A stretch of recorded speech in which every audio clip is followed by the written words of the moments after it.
7 games to pick plus your locks. A little bit of a weird week. We normally try and pick games with tighter spreads, but that it can't always be the case here. So we're going to start with Ohio State, a 15.5-point favorite heading to Penn State, noon game. Let's go Reese, Pete, Bill for this one.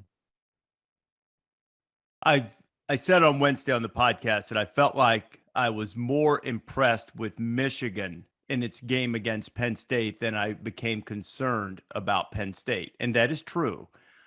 But that being said, giving up 400 yards rushing to a team that is, while with a high completion percentage, but not necessarily terribly effective throwing the ball downfield, is cause for concern. Penn State pass defense has been really good statistically. They haven't seen anything at all like what's about to roll in there on Saturday afternoon. Penn State allows just over 50%.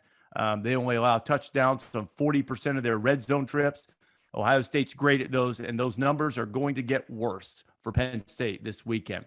I'm not calling a blowout because the Nittany Lions will fight their tails off. They'll find a way to get back in the game, or at least get back closer to the number, I think, for the Ohio State game. So I'll be chewing my nails down to the cuticles about whether the spread actually gets covered. But since 2000, Penn State has beaten one AP top 5 team, and they've lost 19 times. Of course, the win was against Ohio State in 16, but it's not going to happen this time. And I'm going to take the Buckeyes, who I believe to be the best team in the country, and lay the 15.5 on the road and sort of let them stake their claim to being the real number one. So I really feel like there's distinct differences between this year's Ohio State team and previous year's Ohio State teams. And those would be magnified if Jackson Smith-Njigba has been healthy all year. But I really feel like the differences have come in the trenches, and obviously with the new scheme that Jim Knowles has brought in. So Penn State has kind of found ways to hang around with Ohio State, during Ryan Day's time there. There was a famous Will Levis game when he came in off the bench in Columbus a couple of years back. Penn State was sort of vexing to Ohio State last year. I think Ohio State has evolved enough where they can go win this game by 3 touchdowns. I really feel like they'll be able to run the ball consistently behind an offensive line that I really think has been revamped under Justin Fry.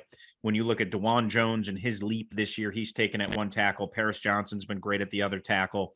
And they've been very solid inside. I just feel like there's enough soundness to Ohio State where before there was some feast or famine. I think there's enough soundness where they can go in, push Penn State around, which Penn State showed against Michigan it was susceptible to, and they can stop Penn State's young tailbacks with a good push up front. So I think the Buckeyes, I don't think they're going to win 42-3, but I think they can consistently dominate, outscore them by a touchdown a quarter, and get out of there with some type of 35-10 win. Yeah, we were just talking about going against your numbers. I'm going to go against my numbers here. I can come up with plenty of reasons why Penn State could or should cover. I mean, like I said, they lose every game by 13, it seems like, and the line's under that. So there you go. And my numbers say, something closer to Ohio State by 11, because Penn State's defense really is excellent. But I don't think my numbers are really even the sports books have caught up to Ohio State yet. I'm looking at, their performance against SP plus projections. They were plus 29 against Toledo. Like they won by 29 more than expected, plus 16 against Wisconsin, plus 7 against Rutgers, plus 11 against Michigan State, plus 22 last week. They are just destroying teams far and away beyond what the projections suggest. And they're number 1 overall in SP plus because of it. So I hope I'm wrong, because there's nothing. Ohio State, Penn State in State College, with a tight game and all that. 2016 was one of my favorite games in recent memory, but I don't really, until Ohio State shows some sort of vulnerability, I'm not gonna pick against them right now. This was I rank unbeatens every Tuesday. I have a ranking the unbeatens piece, and so I had for the 6 remaining, I had one big question for each about like a weakness or a vulnerability or whatever. I had nothing to work with from Ohio State. Statistically, they've been by far the most weakness-free team out there. And until we see one, I'm not going to pick against them. Thanks for watching ESPN on YouTube. For live streaming sports and premium content, subscribe to ESPN+.